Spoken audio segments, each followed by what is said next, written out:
A lot of aerodynamics goes into making drone propellers, and unfortunately that takes a lot of time and resources. And one common way to design propellers is experimentally, where you have a test stand like we can see here in figure 1, then you attach a propeller to it, or in this case 2 propellers, and you spin them up and see how much thrust and torque are produced with this little load cell here.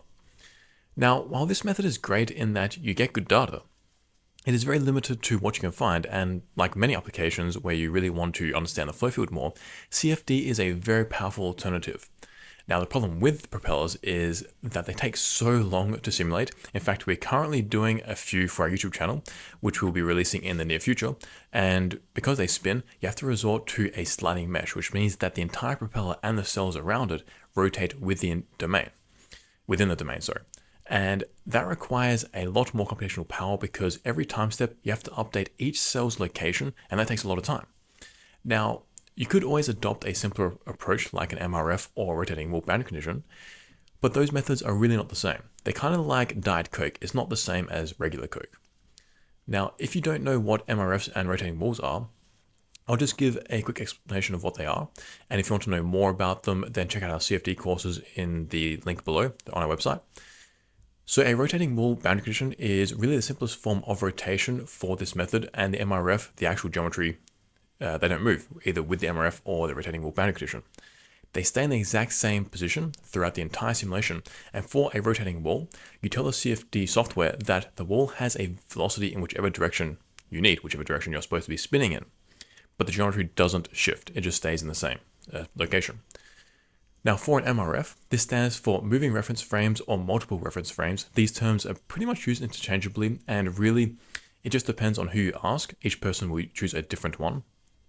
Now, an MRF is similar to a rotating wall in that the geometry stays in place, but now you're telling the CFD that each cell inside the MRF zone is rotating around in whichever direction you need. So both of these approaches are good in certain situations, but for drone propellers, particularly when you're looking at 2 propellers near each other, they kind of break down. Now that means that if we want to do propeller CFD, sliding mesh is really the thing that we need to use, or even a more complicated approach, and these take a long time. Is there another way to do these simulations so that you get accurate results, but it is much faster? Now in this podcast, that is exactly what we're looking at, and the results are quite remarkable. Just a heads up, the stuff we're going to talk about is really cool, and actually it's a combination of really an old aerodynamic theory mixed with modern CFD, and it's one of the best instances of using the strengths from very different methods together that I have seen. The results are really impressive. So this paper is called, if I scroll up, Virtual Modeling and Testing of a Single Contra Rotating Coaxial Propeller. It is open access, and you can find it in the link below, and the DOI is down here at the end of the page. Now, to explain what this title means. So the single contra rotating coaxial propeller refers to 2 propellers, as we see in figure 1, if we scroll down here again. So 2 propellers, one on the left, one on the right. They are located in line with each other, and hence the coaxial part of the name. So if you were to draw a straight line between the axis that one rotates around, it will pass through the axis that the other one rotates around as well. There's no offset, there's no angularity to it, they're exactly in line with each other. So in the title, they say contra-rotating, and a synonym for that is counter-rotating. So that simply means that these propellers are spinning in opposite directions. So there are quite a few different aircraft that this kind of setup is featured on, not just drones. Perhaps the most famous one would be a helicopter that uses these counter-rotating propellers, so that you ideally don't need a tail rotor because each propeller spins in the opposite direction, so the torques that they produce on the helicopter cancel out. At least that's the theory. So for this setup in figure 1, each propeller is connected to a load cell, and you can tell how much thrust and torque are being produced. And I've always been fascinated by these kinds of setups because you literally have one propeller throwing air into another one, or one propeller sucking air out of another one, so that the angles of attack that the blades will see are very different.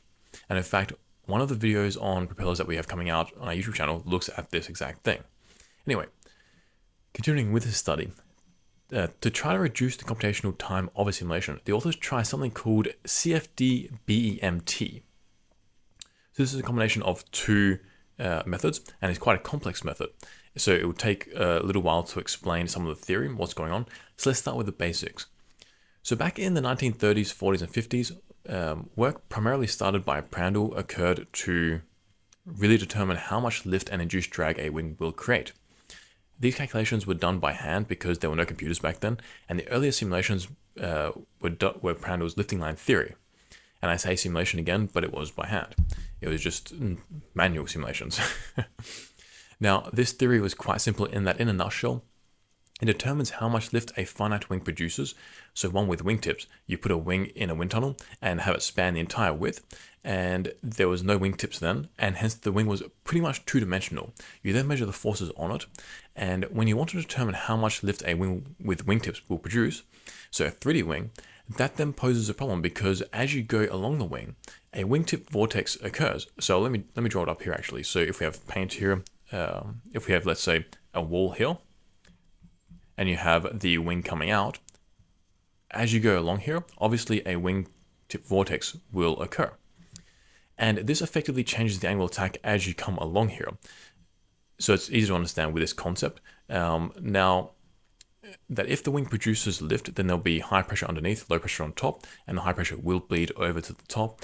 And that means that the air flows over as well, and it actually pushes the air on top down onto the wings. So if we have here, as the wingtip vortex comes down, it's pushing air down here, and even here as well. But as you go along the wing, it's less and less, so its effects are not as much.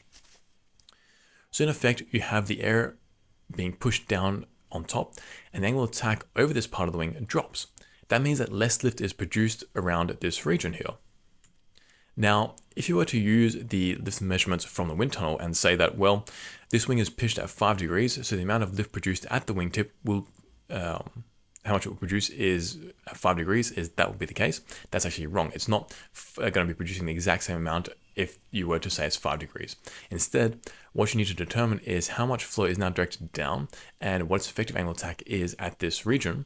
And now let's say that the angle of attack is going to be 3 degrees at this part where the wingtip vortex is affecting. You then go to your graph from the wind tunnel and read off how much lift is produced for this wing at 3 degrees for this 2D wing. You then use that value to determine what the lift coefficient is at this location for the 3D wing. So just in a nutshell, let's recap that. What that means is you go into your wind tunnel, you put a wing spanning the entire cross section, and that means that there's no wingtip vortex. Then you measure the lift and drag coefficients over it. And then if you wanted to find the lift over a wing, you then have to figure out what the effective angle of attack is at each station. And then you go to your graph that you have with the lift coefficient with angle of attack. You look at each angle of attack and you get the corresponding lift coefficient and you plug it back into the station, and then you calculate the overall lift coefficient for the wing. So I said that this method is simple, and it really is, but the derivation of this method was groundbreaking, and very complicated at the time.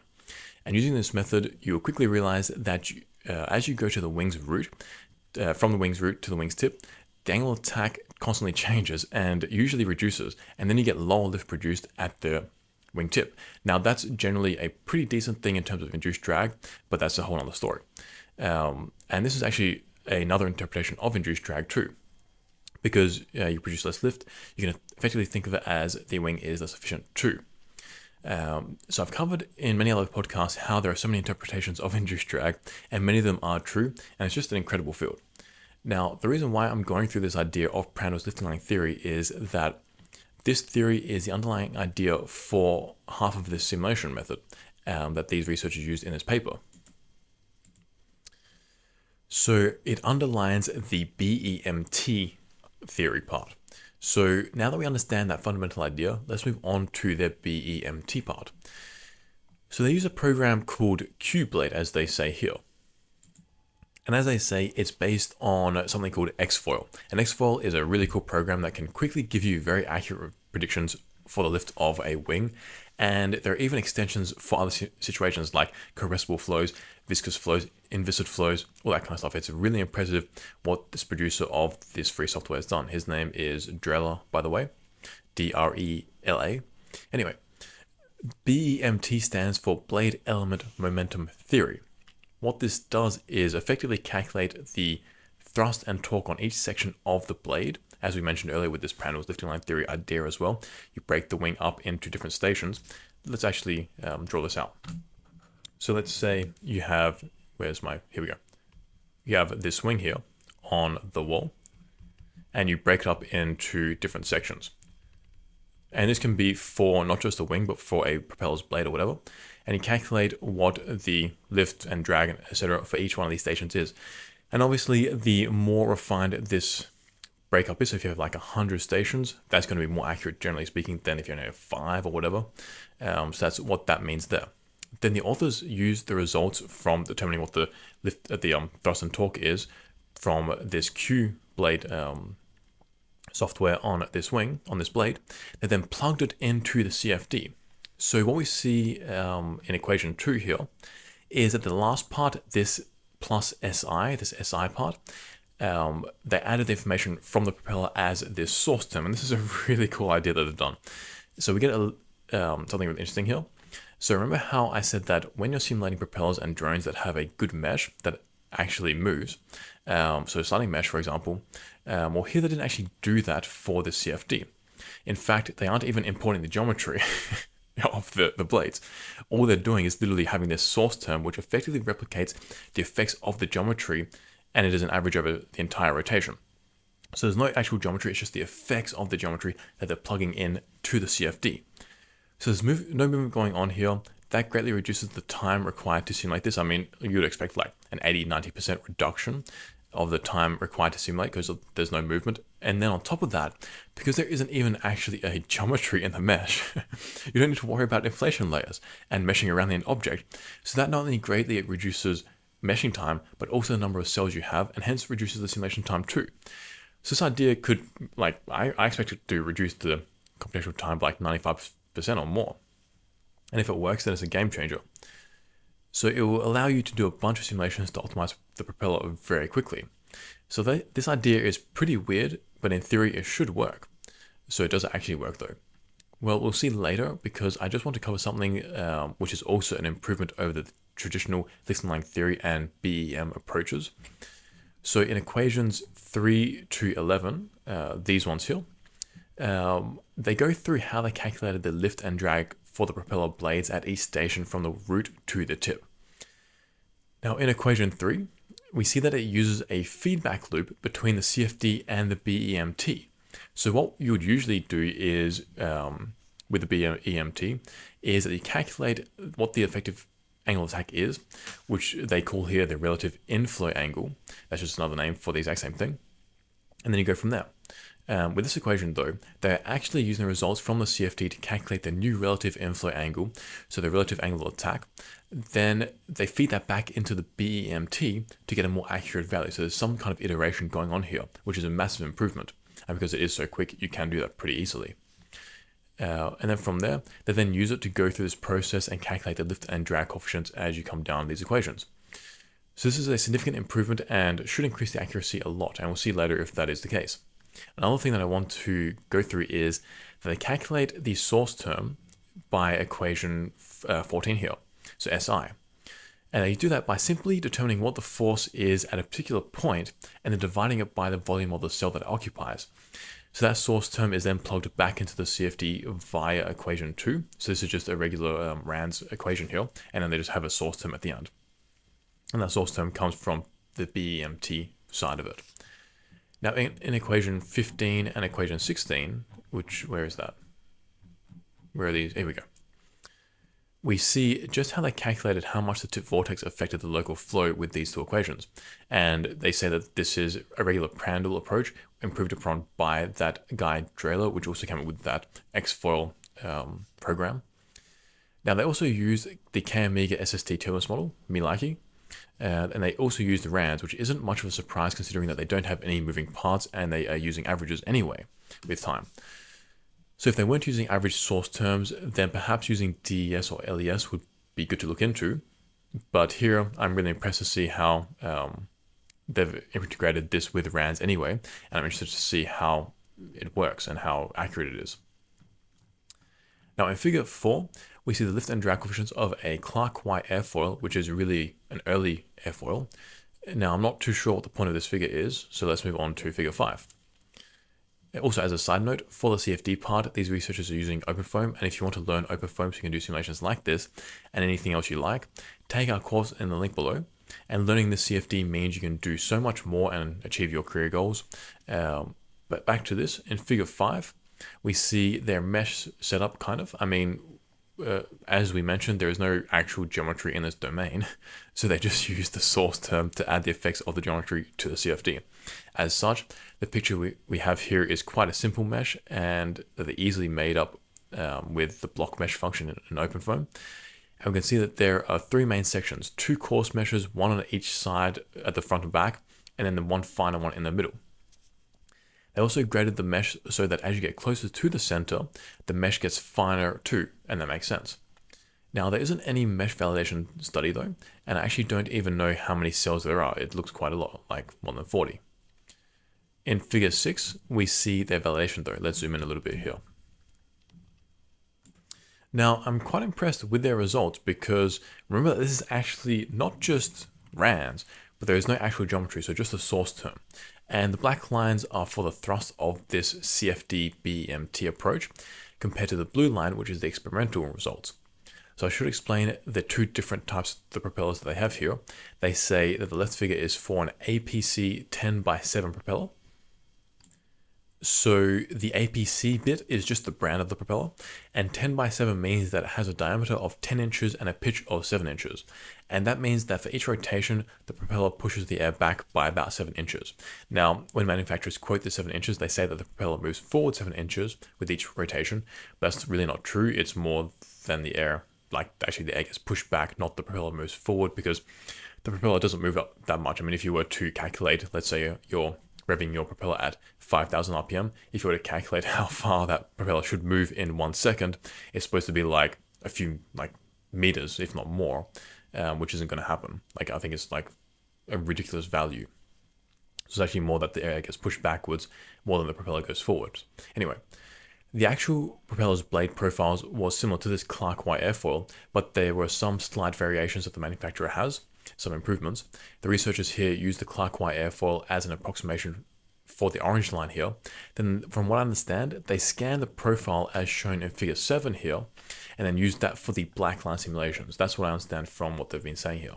Anyway, for both the left and right figures, the CFD-BEMT, the black lines are really good for low RPMs. And then the right figure is for this APC 11x7 propeller. So it's effectively this, again, 7-inch pitch, but 11-inch diameter. So just 1 inch more diameter than the left figure.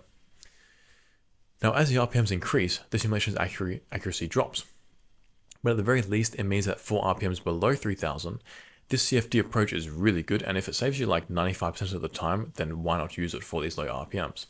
And for the larger diameter props, so the right figure here, even up to maybe 3,500 RPM, the simulations are still really accurate. So I think we can say that for low RPMs, this method is validated. Now, the researchers say that at higher RPMs, the simulations might have diverged from the experimental results because the current BEMT method doesn't take into account the rotational effects on the jump for the Reynolds number, as well as the increased lift through the rotational effects. So that could introduce errors here, which is why we're seeing at higher RPMs, it starts to diverge. And that could very easily be the case. Now, in addition to these two propellers, they also tested some other propellers. So in figure 9, they have the airfoil sections along a particular propeller labeled 7-DOF3232. They say they can't disclose the name of this propeller or the two other propellers that they designated, 7-DOF3234 or 7-DOF3236 because of computational reasons. Anyway, in figure 9, we see how the profile changes as it goes from the root to the wingtip, and it changes a lot. Now in figure 11,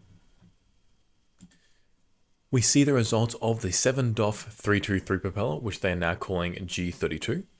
And the results from the simulation methods, the orange line, line up now, and the black line is not these results.